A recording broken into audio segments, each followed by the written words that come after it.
Selamat datang bersama Charles Dowding dalam cuaca yang cukup dingin. Dan meskipun tahun ini mulai berakhir, di kebun kami sudah mulai memikirkan tahun depan.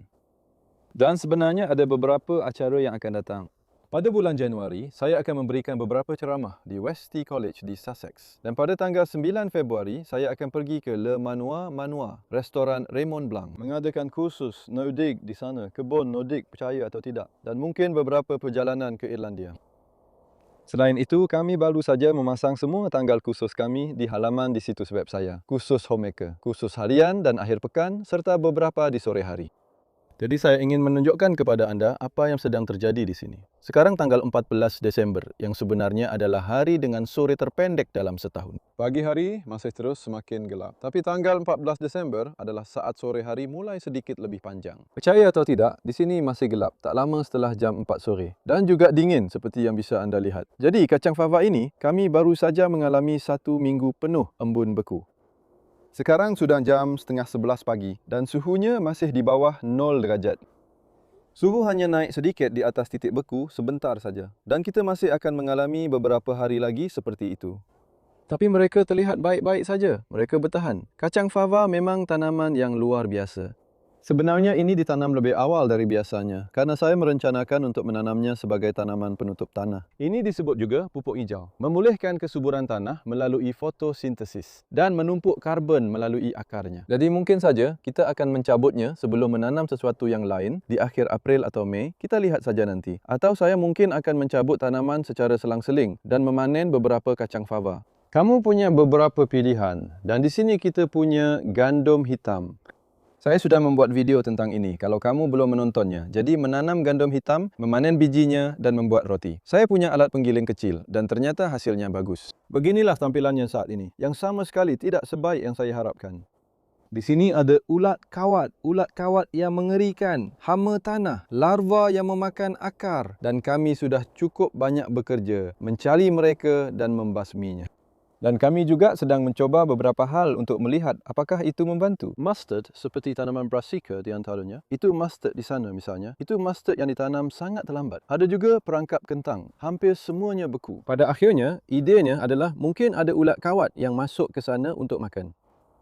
Dan saat kita semakin dekat dengan gandum hitam, mustardnya terlihat kurang bagus. Saat kita semakin dekat dengan mustard, gandum hitamnya terlihat lebih kuat. Jadi ini gandum hitam di sini, itu dua. Benih-benih itu sudah menghasilkan semua batang itu dan kita akan melihatnya tahun depan. Saya berharap tanaman ini akan tumbuh dengan kuat dan saya bisa mendapatkan panen gandum untuk membuat lebih banyak roti. Ini hanya mustard murni di sini. Ini adalah jenis mustard yang disebut Sinapsis alba. Mustard putih Sinapsis alba yang ditanam awal Oktober. Jadi ukurannya sudah cukup besar. Kamu bisa menanamnya bahkan sampai akhir September. Lalu tanaman ini akan mati karena embun beku. Jadi itu sangat bagus untuk metode tanpa menggali. Kamu mendapatkan semua karbon ini dari daun dan akar. Lalu embun beku membunuhnya. Setelah itu, kamu hanya tinggal batangnya. Bisa kamu garuk dan bersihkan. Lalu siap digunakan di musim semi. Kami menaburkan sedikit mustard, sedikit kompos saat menanam mustard di bulan Oktober. Dan ceritanya sama di sini. Kami menaburkan kompos sebelum memindahkan bibit bawang daun. Jadi bawang daun ini ditanam di tanah pada tanggal 30 September. Dan sebenarnya ini adalah sisa-sisa dari cukup banyak tanaman dengan jumlah yang lebih sedikit dalam satu rumpun. Dan mereka memang tidak terlihat luar biasa saat ini, tapi mereka terlihat baik-baik saja. Kamu tahu, itu adalah tanaman musim dingin klasik. Mereka masih bertahan dan akarnya tumbuh dengan kuat kalau semuanya berjalan baik. Sedangkan ini adalah panen yang sedang selesai. Jadi endive dan selada di bedeng ini, mereka sudah selesai sekarang. Dan itu tidak masalah, karena kami sudah memanen dari bedeng ini selama sekitar 10 minggu. Cukup petik terus daun-daun luarnya dan beberapa daun dari kale juga. Jadi ini memang sudah menjadi bedeng salad. Kemungkinan semua tanaman itu akan dicabut sekarang. Jadi kami masih punya beberapa tanaman lagi yang harus dibersihkan. Ada lagi sedikit sawi dan kami mencoba sesuatu yang berbeza di sini. Ini ditanam sedikit lebih lambat, tanggal 10 Oktober. Dan kami menanam bawang putih di antaranya. Kamu bisa melihatnya di sana. Jadi kami belum bisa melihat bawang putih ini sampai baru-baru ini. Sampai musim beku, bawang putih tidak mati karena beku. Bawang putih baik-baik saja saat terkena embun beku. Idenya adalah mungkin membuat tanah benar-benar kaya mikroba yang bisa membantu bawang putih dan kami jadi lebih sedikit terkena karat. Kami sudah mengalami masalah karat yang parah pada bawang putih. Dan ya, saya mencoba apa saja. Kubis Savoy ini adalah sayuran musim dingin yang luar biasa. Saya suka sekali. Mereka tetap berdiri seberapa pun embun beku yang datang. Juga terlihat sangat indah. Kami sudah membuang daun-daun luarnya. Itu jelas membantu agar mereka tetap terlihat bagus dan mengurangi jumlah siput. Semua itu masuk ke tumpukan kompos. Dan mereka seharusnya bisa dipanen. Mungkin tidak sepanjang musim dingin, tapi setidaknya untuk 2 bulan lagi. Sedangkan tanaman-tanaman ini terlihat sangat layu saat ini. Karena beku, itu adalah brokoli tunas ungu Ferrati claret yang akan dipanen pada bulan April. Dan kami telah memasang struktur ini. Semua penutup hitam ini untuk mencegah burung merpati. Karena biasanya mereka tidak terlalu mengganggu di sini. Tapi begitu bulan Desember dan cuaca semakin dingin, mereka benar-benar masuk. Dan sebentar lagi anda akan melihat beberapa kerusakan akibat merpati. Mereka benar-benar merusak tanaman jika mereka hinggap di atasnya. Sekarang saya ingin menunjukkan kepada anda beberapa hasil simpanan. Dan ini tidak berjalan sepenuhnya sesuai rencana karena di tengah cuaca dingin. Jadi gudang ini tidak memiliki insulasi. Sebenarnya ini tidak dirancang untuk ini. Saya sebenarnya tidak yakin ingin menggunakannya untuk apa sejujurnya. Jadi saya tahu akan ada sebagian hasil yang disimpan. Tapi saya tidak membayangkan akan menyimpan sebanyak ini. Kami mengalami tahun yang sangat sukses, seperti yang bisa anda lihat, dan bahkan hal-hal seperti daun bawang di sini, ini hanya simpanan sementara. Jadi mereka tidak beku total, hanya agak beku. Karena suhu di sini cukup rendah, hanya sekitar 1 derajat Celsius atau 34 derajat Fahrenheit, hampir membeku. Tapi semua yang ada di sini tahan terhadap embun beku. Jadi seledri akar, kubis Cina, radicchio. Kubis putih yang indah ini, kubis merah granit. Semua itu bisa membeku sedikit. Bahkan wortel yang kamu lihat di ember itu, mereka juga bisa membeku. Satu hal yang tidak akan berhasil adalah adas ini. Dan aku memetik satu kemarin. Aku tidak percaya. Adas itu benar-benar beku keras. Adas sangat berair dan jadi aku membuat kesalahan di situ. Seharusnya aku menyimpannya agar tidak terkena embun beku. Tapi bahkan apel-apel ini sebenarnya mengejutkanku, kau tahu, karena mereka cukup berair, tapi mereka bisa membeku. Jadi itu apel Bramley. Dan radicchio yang lebih indah lagi. Yang itu memang terasa sedikit beku, tapi kau tahu, mereka bisa tahan dengan itu. Jadi mereka lebih baik di sini daripada di luar yang benar-benar beku. Juga kehujanan dan jadi lembek. Dan juga seperti bawang, kau tahu, kau punya pilihan di situ. Aku lebih suka menyimpan ini di dalam rumah, karena kemudian mereka berada di udara kering dan tidak mudah berjamur, sama seperti bawang putih. Jadi,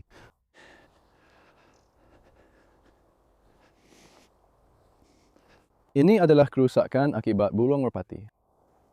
Jika kamu melihat daun yang bergerigi, di mana mereka mematuk di antara urat-uratnya, itu adalah ciri khas burung. Bisa burung jenis apa saja. Tapi biasanya itu dilakukan oleh burung merpati. Biasanya mereka duduk di atas dan sering meninggalkan hadiah sebelum terbang pergi.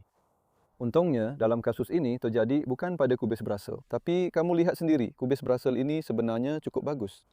Saya benar-benar senang dengan ini. Dan kamu tahu, kalau kamu memanennya dalam keadaan beku seperti ini, jelas lebih baik menunggu sampai mereka mencair dulu baru dimasak. Tapi rasanya manis karena pembekuan meningkatkan kadar gula. Dan itu juga berlaku untuk tanaman-tanaman ini. Jadi sekali lagi, kamu bisa lihat selada domba ini terlihat, selada domba dan lobak Swedia, selada domba membeku sepenuhnya dan itu tidak masalah sama sekali. Kita akan panen nanti ketika mungkin sudah sedikit mencair atau sudah cukup baik. Dan ini adalah lobak Swedia dari berbagai jenis. Dan sekali lagi, saya sudah mencabut daun-daun bagian bawah. Dan saya tidak masalah jika burung merpati memakan daun-daun ini sekarang, karena mereka sudah selesai tumbuh. Berdasarkan pengalaman saya, burung merpati tidak memakan akar lobak Swedia. Jadi, ya, saya akui itu. Dan bayam, ya, di sini saat ini, tidak ada yang memakan bayam dengan baik. Saya tahu kelinci suka memakannya, tapi saat ini kami tidak punya kelinci. Untungnya, itu variasinya. Medaglia. Kamu bisa lihat ini benar-benar beku. Dan saya menemukan rasa manis yang luar biasa saat itu mulai mencair sedikit. tingkat dingin seperti ini adalah varietas yang semua bayam seharusnya tahan terhadap dingin. Yang satu ini sangat bagus dalam hal itu. Baik, mari kita lihat ya, kompos. Maaf, saya hanya ingin menunjukkan kepada Anda. Sebenarnya saat kita di sini, saya juga bisa menunjukkan bitnya. Ini luar biasa. Maksud saya, lihat es di atasnya. Saya belum tahu seberapa banyak mereka. Bit ini akan bertahan dari ini. Kadang-kadang bit yang membeku seperti ini jadi lembek. Tapi kita lihat saja. Saya akan coba dulu. Sebagian kerana kita sudah panen banyak bit. Sebagian besar sudah disimpan. Ini kompos yang baru saja saya sebarkan pagi ini. Dan di bawahnya ada tanah yang membeku. Jadi kamu bisa lihat di sini, tidak banyak kompos. Tapi ini kompos dengan kualitas yang sangat tinggi. Kompos ini sudah berumur lebih dari 1 tahun. Sebagian berasal dari dasar bak pelet yang akan kita lihat sebentar lagi. Dan kami hanya membaliknya sekali saja dan tidak menyaringnya. Bisa dibilang, sebagian besar dari itu adalah kascing. Tapi lihat juga potongan kayunya. Jadi saya benar-benar senang dengan adanya potongan kayu di permukaan itu. Ini bukan seperti lapisan serpihan kayu. Ini hanya sedikit kayu yang setengah busuk, hampir busuk sebenarnya, yang sangat baik untuk semua jamur yang hidup di tanah. Jadi saat Anda menaburkan kompos, jangan berharap tampilannya akan sempurna. Jangan khawatir kalau tidak begitu. Anda tidak perlu menaburkan dalam jumlah besar jika kualitasnya benar-benar bagus. Anda tahu, mungkin dari segi ketebalan, itu bahkan tidak sampai 1 cm. Tapi tanah saya sekarang sangat subur karena aplikasi kompos berulang kali. Saya sebenarnya mengurangi dosisnya hampir setiap tahun sekarang.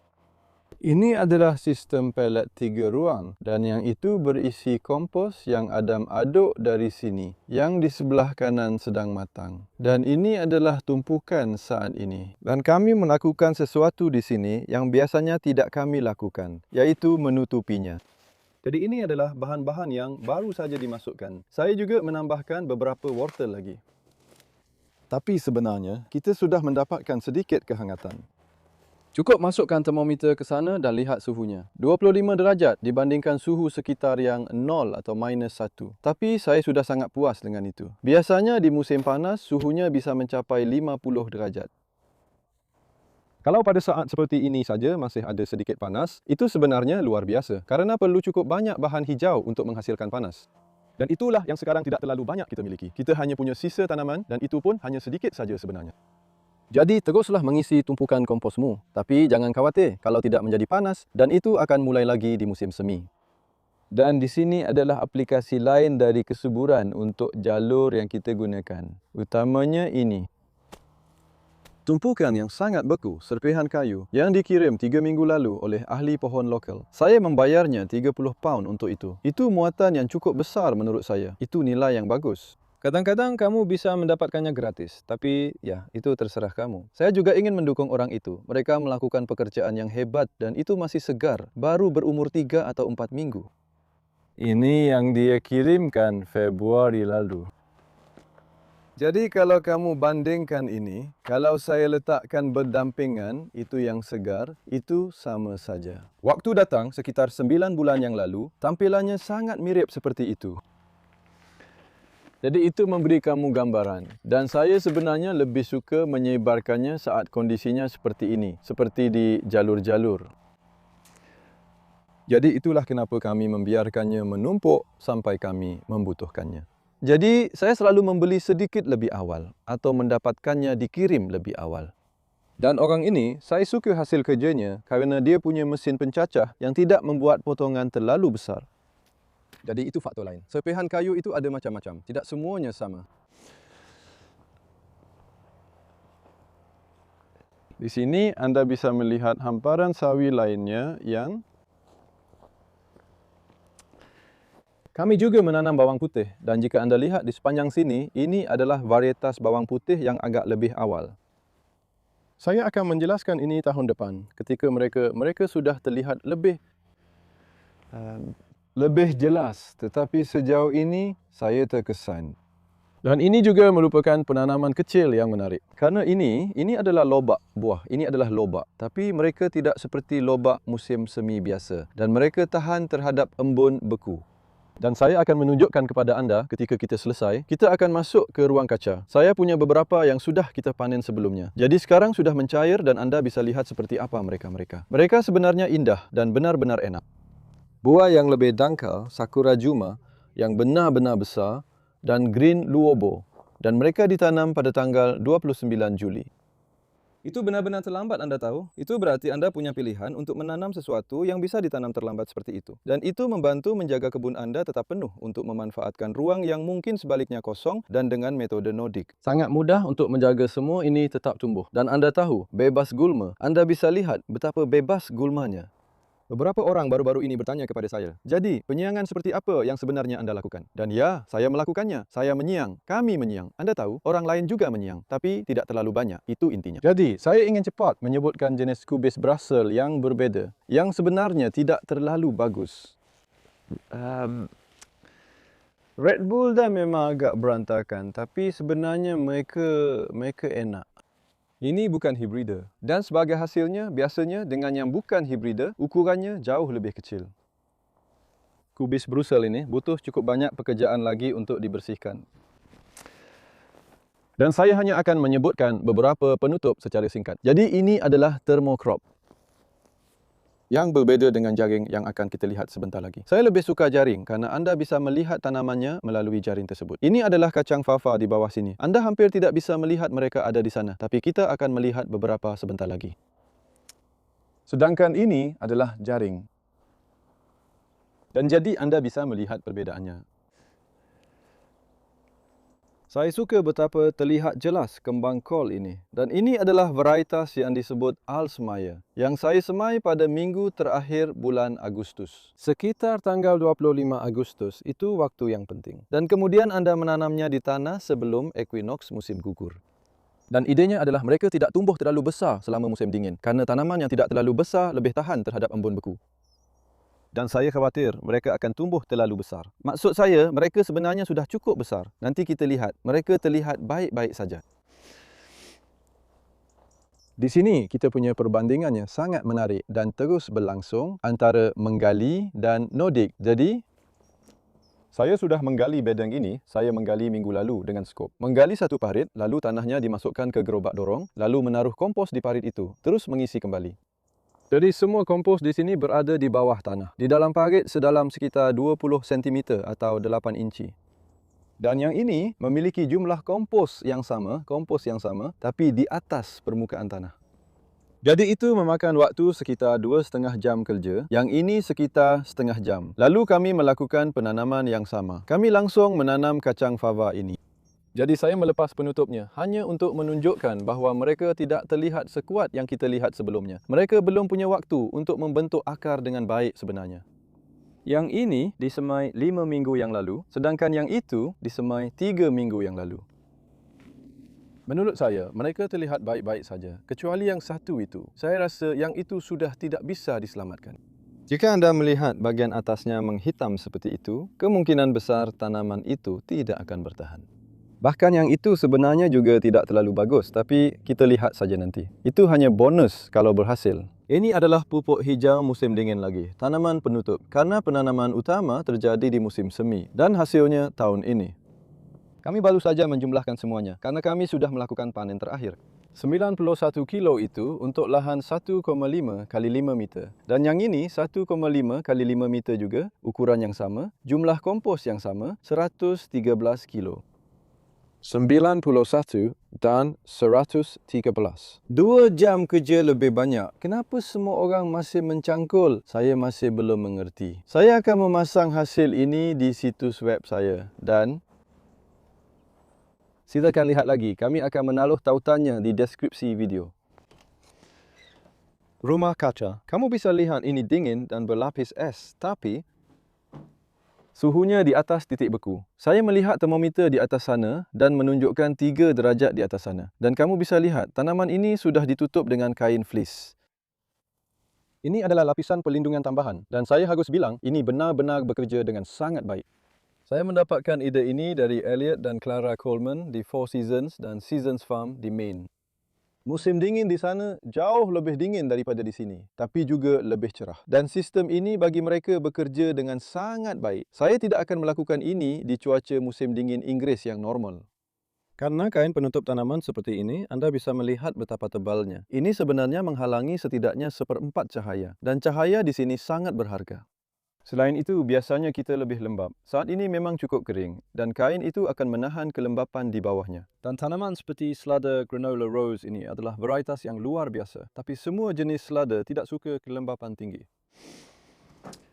Ini adalah beberapa. Tanaman yang sudah saya tanam, kacang fava. Saya pasang perangkap tikus di sana karena kami kehilangan beberapa tanaman. Dan kami berhasil menangkap beberapa tikus di sini. Sebenarnya, ada sesuatu yang perlu diingat kalau kamu menanam benih yang disukai tikus. Begitu juga dengan kacang polong, dan kacang polong itu juga. Dan kacang fava ini ada di tray modul kecil saya, yaitu tray modul 40 sel. Dan itu adalah CD60, yang jika kamu bisa mendapatkan kompos yang bagus, seperti yang bisa kamu lihat, kamu masih bisa menanam kacang fava yang layak di sana. Saya tidak yakin apakah kita akan membutuhkan tanaman-tanaman itu. Itulah sebabnya mereka masih ada di sana. Dan saya ingin menunjukkan terowongan plastik kepada Anda dengan cepat dalam konteks yang sama. Karena saat ini terlihat hampir seperti rumah hantu. Saya juga ingin menunjukkan ini kepada Anda. Itu saja yang saya lakukan dalam hal menutup. Saya tidak menutup pintu di malam hari. Itu tidak mencegah embun beku masuk. Benar-benar tidak. Plastik hanya melepaskan panas, Anda tahu. Itu menghangat dengan sangat baik jika matahari bersinar. Tapi di malam hari, plastik menjadi dingin. Mau Anda tutup pintunya atau tidak, satu-satunya waktu saya menutupnya adalah saat angin kencang, badai. Sebenarnya saya punya termometer di sini. Dan tadi malam di luar di stasiun, cuaca saya, suhu terendah cuaca adalah minus 2,2. Saya melihat termometer ini di sini dan menunjukkan suhunya turun sampai minus 2,5. Sebenarnya di sini lebih dingin karena kurangnya pergerakan udara. Jadi biar jelas ya. Tapi meski begitu, kamu tahu, kalau kamu lihat lagi di bawah penutup ini, tanaman-tanamannya terlihat bagus. Di bagian sini kebanyakan adalah tanaman brassica dan ada juga sedikit bawang putih yang mulai tumbuh. Semoga di sini serangan karatnya lebih sedikit. Dan kamu bisa lihat di sana di bawah kain fleece sedikit. Ada lebih banyak endive dan sawi. Ada berbagai macam salad dan kami sudah memanennya 3 kali. Kami akan memanen sekali lagi sebelum Natal. Itu akan menjadi panen besar minggu depan. Dan semoga itu bisa membuat semua orang senang untuk sementara waktu.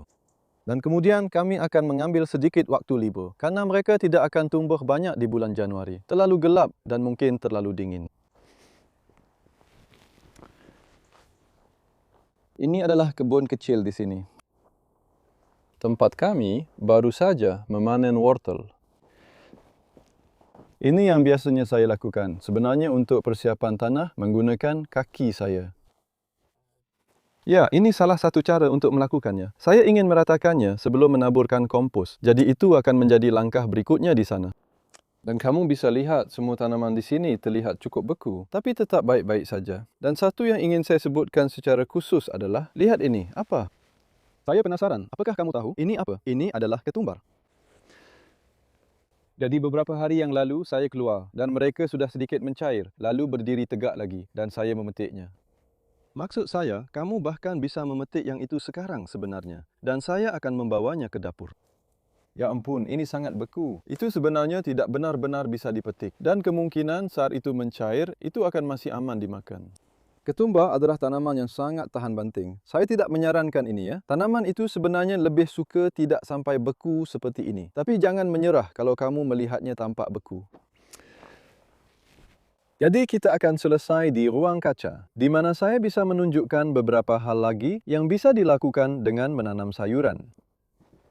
Yang baru saja kita lihat, dan juga beberapa cara penyimpanan yang sedang dilakukan.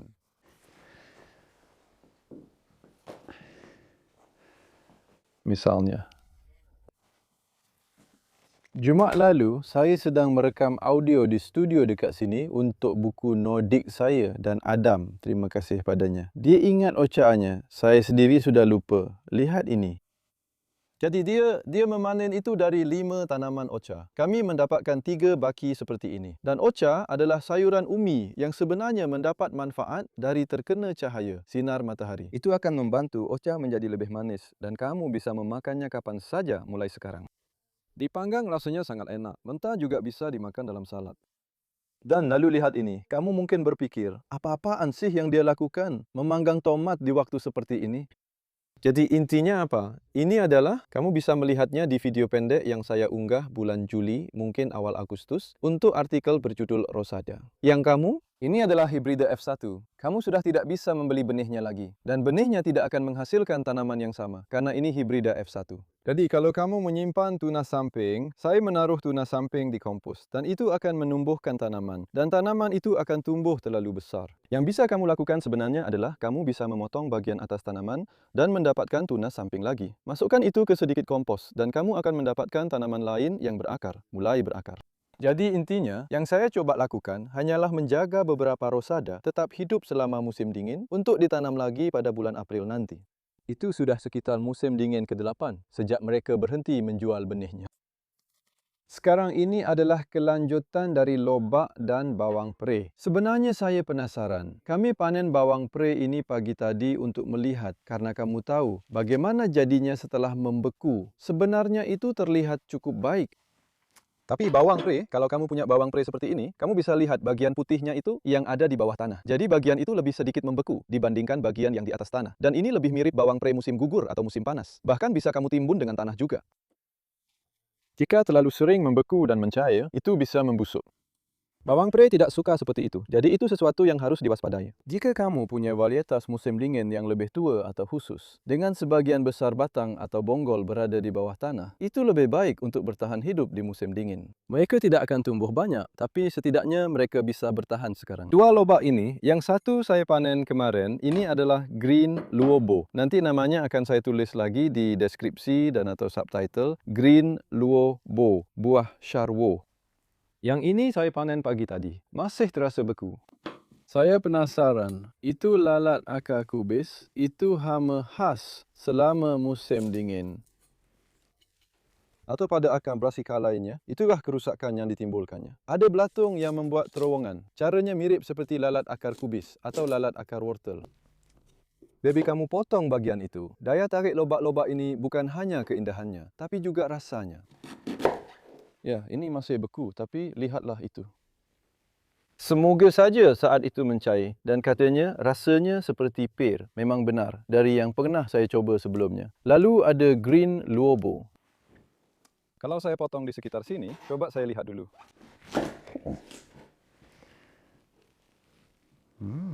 Luar biasa. Ini sudah sesuai warnanya. Kamu bisa melihat pola-pola indah yang melingkar di sana. Saya tidak sabar untuk makan ini sebenarnya. Saya belum mencicipinya. Tapi sekali lagi, rasanya jadi lebih manis karena cuaca lebih dingin. Jadi terima kasih sudah ikut serta dan juga terima kasih sudah mengikuti beberapa tour lain yang sudah saya buat. Karena ini benar-benar tahun yang luar biasa. Untuk Nordic, kami benar-benar senang melihat semakin banyak dari kalian yang mulai menerapkan Nordic. Dan saya harap ini telah membantu anda mendapatkan beberapa ide tentang pekerjaan kebun sesuai musim. Dan kita akan bertemu lagi di bulan Januari. Mungkin kita akan melihat bagaimana cuacanya dan tidak akan lama lagi sebelum kita memulai tahun yang baru. Tapi saat ini tidak perlu terburu-buru untuk menanam apapun. Seperti anda tahu, beberapa tanaman untuk melewati musim dingin. Dan saya harap anda menikmati Natal dan masa liburan yang indah, apapun cara anda merayakannya bersama keluarga.